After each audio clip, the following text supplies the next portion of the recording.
On veut rendre de la fierté aux Louviérois et aux personnes de la région du centre. Donc, et c'est une fierté pour nous aussi d'être arrivé à atteindre notre objectif. En fait, c'est ça une grande équipe, tout simplement. C'est toujours vouloir se dépasser alors qu'on est les meilleurs.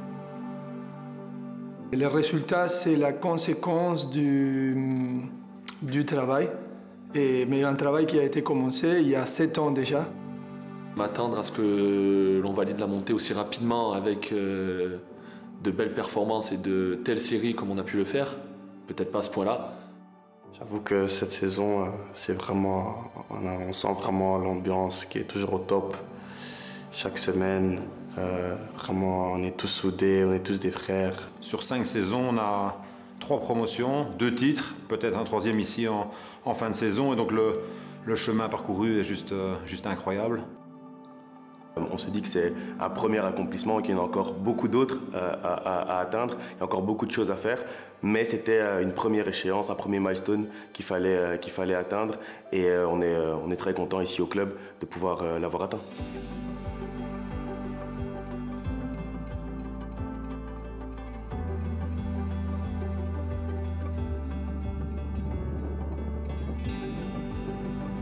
Ça nous fait vraiment plaisir de pouvoir retrouver le monde professionnel. Il y a longtemps qu'on l'attendait. Ça fait partie de nos objectifs depuis le début de la création de la RAL.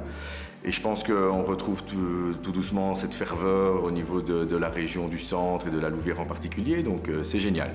C'est une fierté, ça faisait partie des objectifs. On s'était dit aussi, on veut rendre de la fierté aux Louviérois et aux personnes de la région du centre. Donc, et c'est une fierté pour nous aussi d'être arrivé à atteindre notre objectif. C'était un objectif ambitieux, ça pouvait paraître prétentieux à l'époque.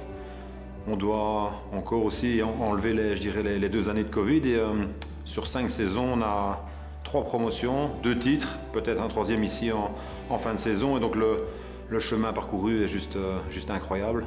On a un centre d'entraînement top niveau et la construction de notre nouveau stade. Donc on dit ce qu'on fait, on fait ce qu'on dit, c'est le leitmotiv et c'est magnifique, quoi.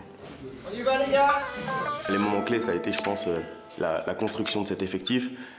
Ensuite, enfin, dans mon cas, évidemment, la construction de l'effectif. Après ça, quand on amène les joueurs, après, il faut que l'alchimie aussi se fasse. Et je pense qu'il y a eu un déclic important au niveau du stage.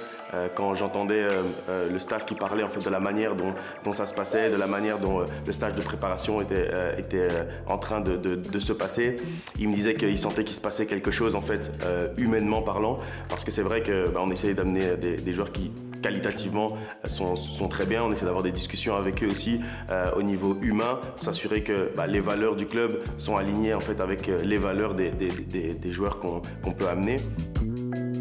Bon, ça a fait rire certains, mais c'était le mot clé, c'était un peu que la win, on va dire. C'est-à-dire gagner tous les matchs, prendre match par match et que la victoire. Les facteurs, ou le facteur qui a fait la différence, je pense quand même qu'il y a un facteur qui ressort et on le voit encore aujourd'hui, c'est notre mise en question permanente.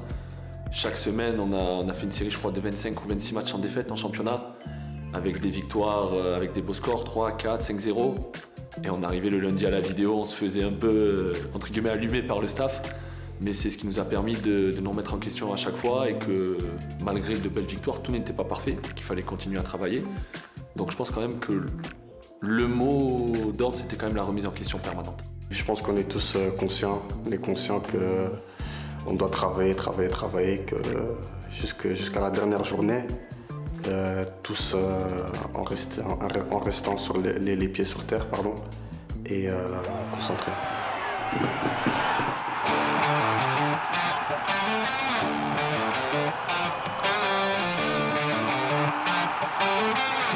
Je ne pouvais pas rêver plus et au niveau engagement et qualité humaine et nombre d'heures de travail. Et c'est juste impressionnant. Et vraiment, je suis tellement fier des groupes qu'on a su construire des travail. Ok, Fred, il accompagnait le club depuis longtemps, mais on a construit tout un nouveau staff. Et qui tellement vite, ils ont compris les valeurs, la façon de vivre du club et qu'eux, aujourd'hui, ils se sont vraiment partis du club depuis, comme si ils sont là depuis des années. mais qui continue à bosser, à travailler.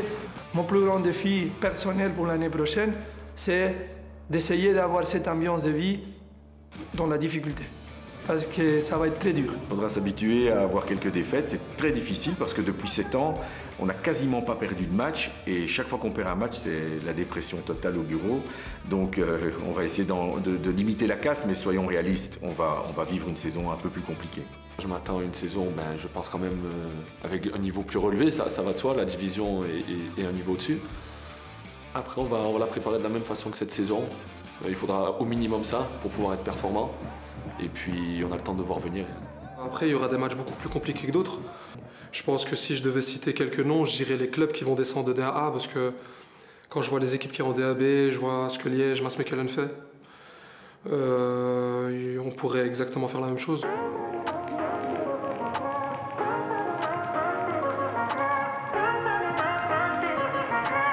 Il y a certaines choses, je pense qu'on peut être pris en exemple, oui. Je pense que notre manière de gérer est saine et bien structurée. Je pense qu'on peut être un exemple de ce côté-là. Les investissements que nous avons faits, la progression au niveau de la Wolves Academy. Donc je pense que pour ça, on peut servir d'exemple. Je ne dis pas qu'on est les meilleurs, mais on peut servir d'exemple. C'est un projet qui est atypique, pas seulement dans la méthodologie de travail, comme j'expliquais tout à l'heure, mais c'est un projet qui est atypique dans la manière dont il est déroulé, dans la manière dont il est aussi organisé, dont il est géré. C'est vraiment un club qui est différent en fait, c'est un projet qui est différent. Ça c'est la première chose je pense, c'est que aujourd'hui on entend de plus en plus justement le fait qu'on est un club différent, qu'on ait un projet qui est également différent et donc c'est une bonne réputation qui percole et qui se propage. On devra être tout de même intelligent au niveau du recrutement que nous allons faire. On ne sera jamais, je pense, un club en Belgique qui aura le plus gros budget. Et donc on doit faire avec les moyens du bord, puisqu'on veut pérenniser au niveau financier aussi. Donc on doit être intelligent dans notre manière de recruter. Je pense que notre style de jeu va un peu évoluer, même si Fred reste avec ses habitudes et la vision qu'il a du football. Le secret va passer par le recrutement. L'année prochaine, on va travailler dans la même dynamique. On ne va pas révolutionner les choses, mais je pense qu'on peut, avec 3, 4, peut-être 5 transferts bien ciblés, avoir une équipe compétitive pour vivre une saison tranquille, je dirais, en Challenger Pro League. C'est quand même un niveau qui est autrement plus relevé, mais c'était aussi la même chose en National 1, c'était la même chose en National 2. Et donc, le temps de s'acclimater, bien travailler au niveau des profils, mais s'ils sont bien réalisés, je suis persuadé que ce sera le cas, on sera compétitif en Challenger Pro League. La saison prochaine, on veut vivre une saison tranquille. On ne veut pas se soucier du maintien durant toute la saison. On veut vraiment vivre une saison tranquille, je dirais dans le ventre mou, dans le milieu de classement. Après, avec les règlements, etc., et la manière dont la D1B est construite, c'est possible que juste en voulant vivre une saison tranquille, on se retrouve à jouer les playoffs, ce qui serait une bonne chose pour en fait se préparer pour la saison qui suit. Parce qu'à court moyen terme, l'objectif évidemment c'est de monter en première division, en Jupiler Pro League. Et pour ça, il faut qu'on puisse se préparer petit à petit. Donc on souhaite rester 2 à 3 saisons en division 1B.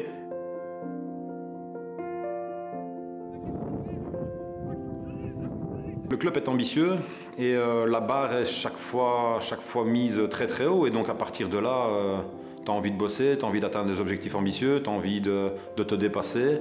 Et puis c'est une question de personnalité aussi. J'ai de l'ambition bien évidemment, j'ai toujours envie de gagner un match. Pour moi, une compétition c'est un sprint sans ligne d'arrivée, c'est-à-dire que tu gagnes un sprint, tu peux être heureux une journée, une soirée, mais tu te remets au travail parce que la semaine d'après il faut de nouveau gagner. Donc à partir du moment où on est dans ce mood-là et qu'on a l'ambition de vouloir être ambitieux, de vouloir monter, pourquoi changer quoi.